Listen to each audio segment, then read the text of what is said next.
Donnie and Dolly. The team is supported by ableauctions.ca. Closing your business? We can help.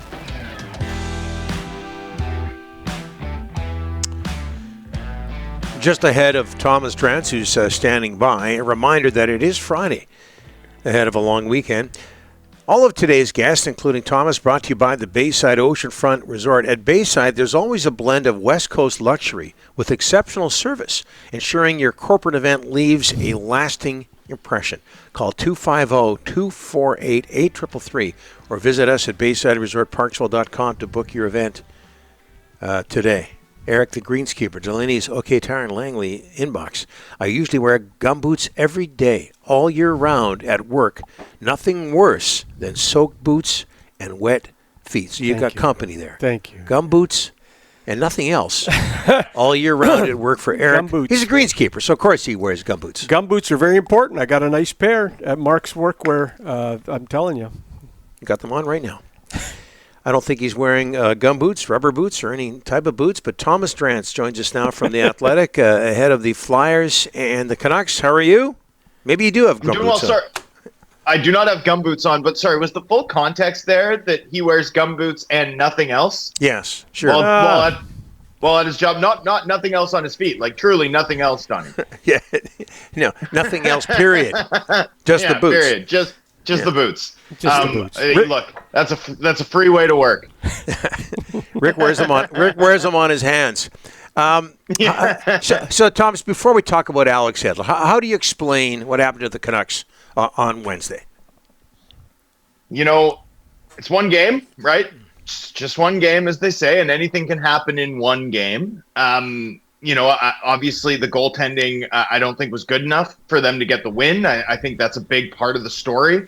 There were defensive breakdowns, but I don't think the Canucks were gave up 6 goals level permissive in terms of their defensive play in front of Artur's Shilovs. And I do think there's something to the club letting their foot off the gas, without question.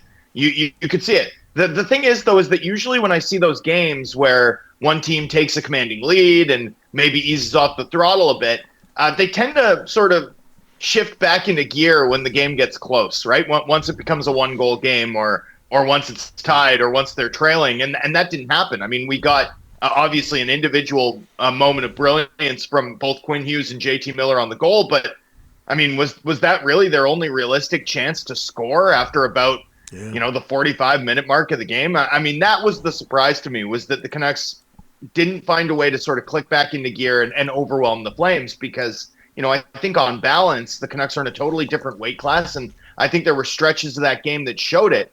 It's just that ultimately it did look like the Canucks got outworked a little bit. Calgary got some bounces and were able to capitalize. Obviously a disappointing outcome. There was some stuff I liked in the game. There was some stuff I didn't. Felt to me like growing pains, a rusty team. And I do think there were a couple of small C concerns, things I'm interested to see how this team addresses in terms of the goaltending question marks, of course, and the sort of lack of mobility and puck moving on the third pair, and really the second pair too, that were sort of question marks for me coming into the season. And I do think those showed through a little bit as we saw game 1 unfold. The club will have to be better in those areas without question going forward here. Yesterday at practice, Juleson in, Desharnais out. Your thoughts on that? This is a defenseman the Canucks signed for $2 million, and it looks like he could possibly be a healthy scratch after one game in Vancouver. What are your thoughts of Desharnais and his performance in the first game and the fact that he's on the outside looking in possibly tonight? Yeah, they did sign Desharnais. It's a 2-year, $2 million deal, and yet, I think there's always been a pretty consistent message about this signing, about this player from the organization, that this is something of a bet on player development, right? That there's some projection in the club targeting him and signing him in free agency. The club wants to work with him and sort of bring him along. Like, this is a player who has typically been discussed by the club in sort of project terms. And, the early returns, game 1, it wasn't an easy night for that pair. Desharnais had some issues keying the rush, but I thought there were some things he did pretty well too, on the PK and on and on. So, I'm not down on the player by any means. I think this is a guy who's going to be able to help this Canucks team in terms of the physical style he plays, in terms of the defensive side, in terms of the penalty killing. But, when he had his most success in Edmonton last year, before he was sort of banged up a little bit in the playoffs, it was on a pair with Brett Kulak. And Brett Kulak, former Vancouver Giant, heck of a puck mover, right? Pretty slick in terms of keying the rush. I think my question for Desharnais and for the Canucks sort of going forward with this player is, I buy that there's upside there. I think this club tends to know what they're doing when they're pro scouting and identifying guys who might have untapped upside.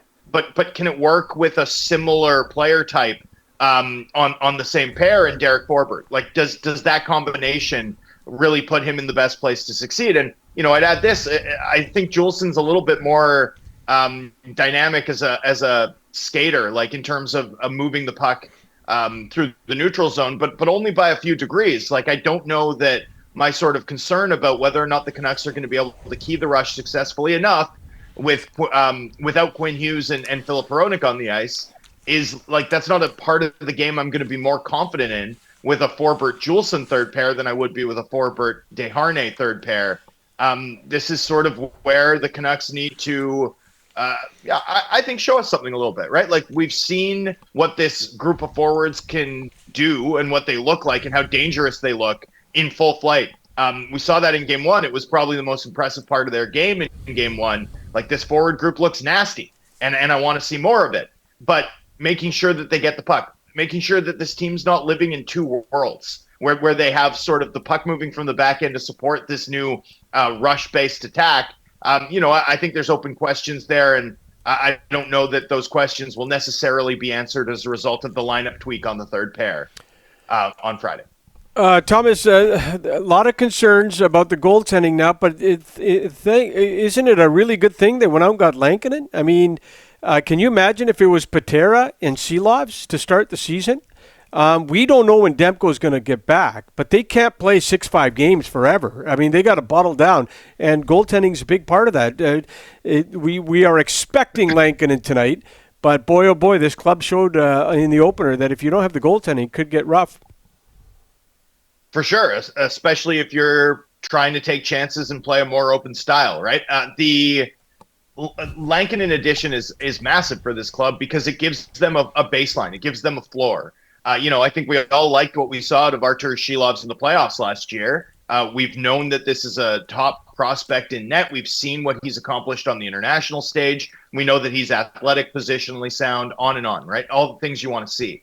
But he's only played like 19 NHL games, and that includes the sort of first game of the season, the home opener for the Canucks, with a sub-900 save percentage. That's not to say that he's not a good goaltender. It's just to say that we haven't seen him consistently succeed at the NHL level. And of course, he battled some inconsistency last year at the AHL level, too. There's a real possibility that Shilovs is very, very good for this team and very valuable over the course of the season. And, who knows beyond that. But there's also no floor there, no demonstrated track record. And so that is a little bit unnerving, especially if the Canucks have placed him in a situation where they were really going to rely on riding sort of with him in net without sort of a backup option in place. Lankinen has played 100-plus NHL games with a league average save percentage. There's a floor there. There's a sense of reliability. Now, goaltending's so volatile that it wouldn't be a shocker if Lankinen and Shilovs end up rattling off 6 weeks of excellent goaltending. But it also wouldn't be a surprise if they struggle. That's the nature of goaltending. Like, by the way, that possibility would exist even if Demko was starting from the hop. You'd just feel more confident about the probability of the Canucks getting elite goaltending because we know what Demko can do. So we'll sort of see here. But I do think having Lankinen, having that floor, man, I think that was massive for this Canucks team to get late in the offseason. And sort of we'll see. I expect that Shilovs will bounce back, but having that veteran, experienced NHL guy, I think that was necessary to prevent sort of the bottom falling out on the Canucks in net, as we saw happen a couple seasons ago. Okay, 27 and a half seconds or less. Alex Edler night tonight at Rogers Arena. Your memories of Alex Edler as a Vancouver Canuck.